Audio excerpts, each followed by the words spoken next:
Good morning বন্ধুরা। আজ ২৬ August মঙ্গলবার। আজকের সকালের আসাম তথা সমগ্র বরাক উপত্যকার গুরুত্বপূর্ণ খবরগুলি হল: রাজ্যের অরুণোদয় প্রকল্পের হিতাধিকারীরা সাবধান, মাত্র একটি ভুল হলেই আর পাবেন না অরুণোদয় প্রকল্পের টাকা। আগামী ১৭ সেপ্টেম্বর অর্থাৎ বিশ্বকর্মা পূজার দিনই রাজ্যের লাখ লাখ অরুণোদয় প্রকল্পের হিতাধিকারীদের অ্যাকাউন্টে আসবে অরুণোদয় প্রকল্পের ১৫০০ টাকা। রাজ্যের প্রতিটি মহিলার অ্যাকাউন্টে অরুণোদয় প্রকল্পের টাকা জমা হবে আগামী ১৭ সেপ্টেম্বর। ১৭ সেপ্টেম্বর প্রধানমন্ত্রী নরেন্দ্র মোদীর জন্মদিন উপলক্ষে এই টাকা ছাড়া হবে। গতকাল এই কথা ঘোষণা করেছেন রাজ্যের মন্ত্রী কেশব মহন্ত। সেই সাথে মন্ত্রী জানিয়েছেন, যদি আপনার অ্যাকাউন্ট আপডেট করা না থাকে অথবা অ্যাক্টিভ না থাকে তাহলে আপনি অরুণোদয় প্রকল্পের টাকা পাবেন না। তাই শীঘ্রই আপনার ব্যাঙ্ক অ্যাকাউন্ট আপডেট করেন, অথবা আপনার অ্যাকাউন্ট যদি ডিঅ্যাক্টিভেট থাকে তাহলে শীঘ্রই অ্যাক্টিভেট করিয়ে নিন। গত কয়েকদিন আগেই রাজ্যের মুখ্যমন্ত্রী ডক্টর হিমন্ত বিশ্ব শর্মা ঘোষণা করেছিলেন, রাজ্যের যেসব জায়গায় উচ্ছেদ করা হয়েছে সেই উচ্ছেদিত মানুষদের নাম রাজ্যের ভোটার তালিকায় থাকতে পারবে না। এবার শুরু হলো সেই প্রক্রিয়া।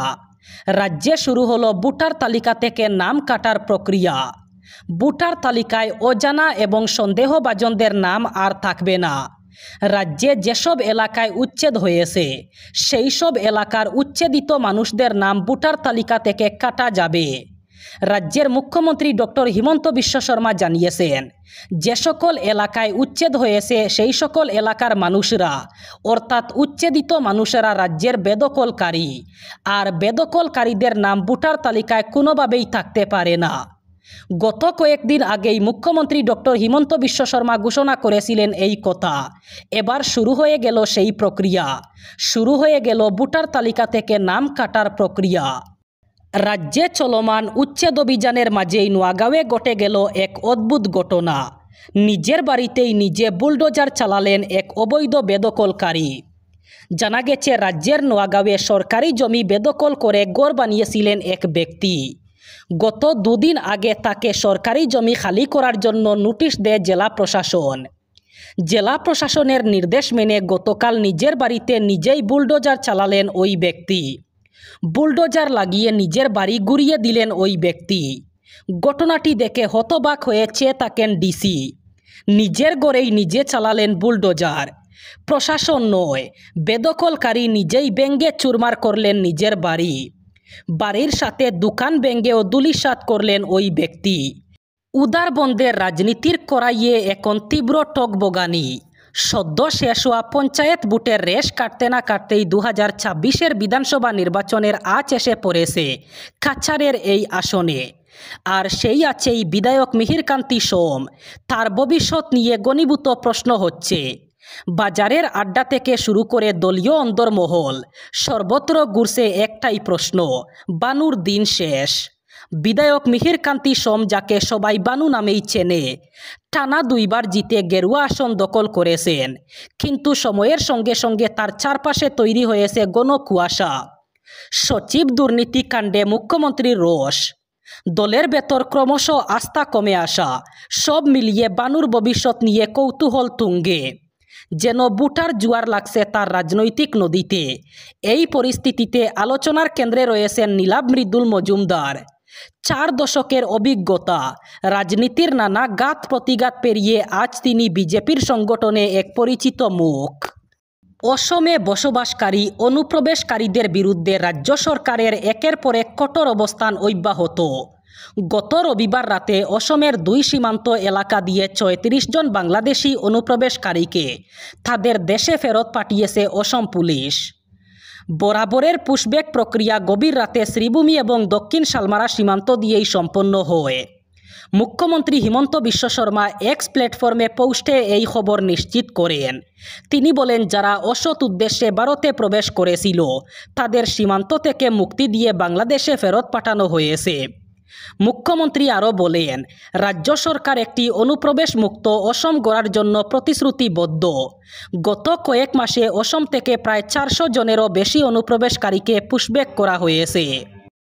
অসমে অবৈধ অনুপ্রবেশ ইস্যুতে নতুন করে বিতর্কের সূত্রপাত করলেন সমাজকর্মী ও প্রাক্তন পরিকল্পনা কমিশনের সদস্য ডক্টর সায়েদা সৈয়দাইন হামিদ। সম্প্রতি অসম সফরে এসে তিনি মন্তব্য করেন, বাংলাদেশি হলে তাতে কি হয়েছে, ওরাও তো মানুষ। এই পৃথিবী আল্লাহ মানুষদের জন্য তৈরি করেছেন, এখানে তারা থাকতেই পারে। এই মন্তব্যের পর রাজ্য এবং জাতীয় স্তরে শুরু হয়েছে তীব্র প্রতিক্রিয়া এবং সমালোচনার জোর। অসমে অবৈধ অনুপ্রবেশকারী ও ভূমি উচ্ছেদের বিরুদ্ধে চলা অভিযানের মাঝেই ডক্টর হামিদের এই মন্তব্য আসে। তিনি আরও বলেন, কাউকে পৃথিবী থেকে উৎখাত করা মানেই মুসলমানদের জন্য কেয়ামত ডেকে আনা।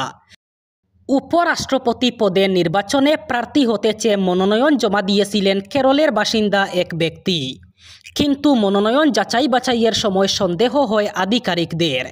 মনোনয়নপত্রে বাকি সব ঠিক থাকলেও গোল বাদে তার সমর্থনে 22 জন সাংসদের নাম এবং স্বাক্ষর দেখে খুঁটিয়ে বিশ্লেষণ করে জানা যায়, ওই সাংসদদের নাম ব্যবহার করে তাদের স্বাক্ষর জাল করেছেন ওই কেরলের প্রার্থী। সঙ্গে সঙ্গে তার মনোনয়ন বাতিল করা হয়। কেরলের বাসিন্দা জোমন জোসেফ উপরাষ্ট্রপতি পদে লড়তে চেয়ে মনোনয়নপত্র জমা দিয়েছিলেন। উল্লেখ্য, উপরাষ্ট্রপতি পদে মনোনয়ন জমা দিতে হলে প্রার্থীর সমর্থনে লোকসভা এবং রাজ্যসভার কয়েকজন সাংসদের স্বাক্ষর প্রয়োজন। এক প্রতিবেদন অনুযায়ী জোসেফ সংসদের 2 কক্ষের 22 জন সাংসদের নামে জাল স্বাক্ষর করে মনোনয়ন জমা করেছিলেন। ওই ব্যক্তি যেসব সাংসদের নাম উল্লেখ করেছেন তাদের কাছ থেকে জানতে চাইলে তারা বিষয়টি সম্পর্কে অবগত নন বলেই জানা যায়। তারপরই জোসেফের মনোনয়ন বাতিল করা হয়। ক্রমশ ফুরিয়ে আসছে ভূগর্ভস্থ জল। দেশের 193টি জেলার পরিস্থিতি অত্যন্ত উদ্বেগজনক। যে সমস্ত রাজ্যে জলের আকাল দেখা দিয়েছে সেই তালিকায় শীর্ষে উত্তরপ্রদেশ। দ্বিতীয় স্থানে রয়েছে আরও এক ডাবল ইঞ্জিন সরকার রাজস্থান। তৃতীয় স্থানে রয়েছে তামিলনাড়ু। পরিস্থিতি মোকাবিলায় গত বেশ কয়েক বছর ধরেই বৃষ্টির জল ধরে রাখার মতো কর্মসূচি রূপায়ণে হাত দিয়েছে কেন্দ্র। এই ব্যাপারে বিভিন্ন সময় রাজ্যগুলির কাছে প্রয়োজনীয় নির্দেশিকাও পাঠানো হয়েছে। চলতি বছরে বাংলার নদিয়া জেলায় বৃষ্টির জল ধরে রাখার কর্মসূচি হাতে নেওয়া হয়। 2024 সালে বাংলার 3টি জেলা ঝাড়গ্রাম, দক্ষিণ দিনাজপুর এবং মালদহে এই কর্মসূচি গ্রহণ করা হয়েছিল। জলশক্তি মন্ত্রকের এহেন খতিয়ানে উদ্বিগ্ন তত্ত্বাবিজ্ঞ মহলের প্রশ্ন, শেষের সেদিন কি তাহলে আর বিশেষ দেরি নেই?